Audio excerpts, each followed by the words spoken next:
क्या भगवान सच में होते हैं? इस प्रश्न का उत्तर आपको इस कहानी से मिलेगा। एक पर्वतारोही था जिसकी एक ही इच्छा थी, दुनिया के सबसे ऊंचे पर्वत को फतह करना।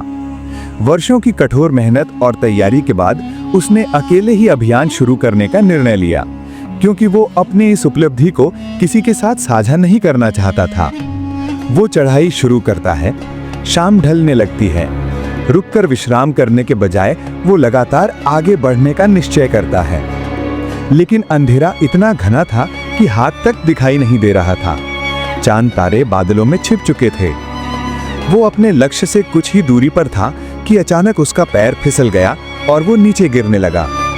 गिरते हुए उसे ऐसा लगा जैसे उसका पूरा जीवन चलचित्र की तरह उसकी आंखों के सामने घूम रहा हो।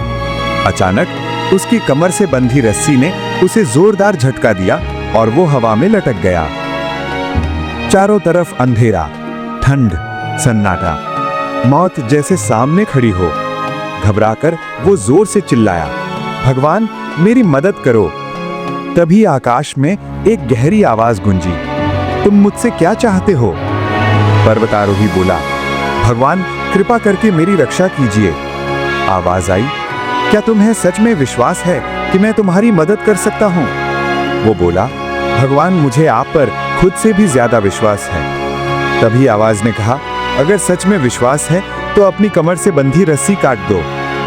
और उसके बाद वातावरण में गहरा सन्नाटा छा गया। पर्वतारोही डर गया। उसने रस्सी को और मजबूती से पकड़ने का निर्णय लिया। अगली सुबह बचाव दल ने खोज करते हुए एक दृश्य देखा जिसने सभी को स्तब्ध कर दिया। पर्वतारोही रस्सी से लटका हुआ था, ठंड से जमा हुआ। उसके दोनों हाथ रस्सी को कसकर पकड़े हुए थे और सबसे आश्चर्य की बात, वो जमीन से सिर्फ 5 फुट की ऊंचाई पर था। सिर्फ 5 फुट, बस थोड़ा सा विश्वास और वो जीवित होता।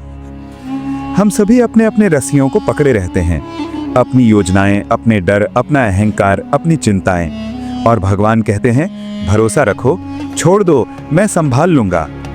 जिस तरह माँ घोर अंधकार में भी अपनी संतान का साथ नहीं छोड़ती, उसी तरह भगवान भी हमें कभी नहीं छोड़ते।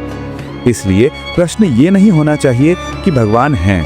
सही प्रश्न ये है कि क्या हमें विश्वास है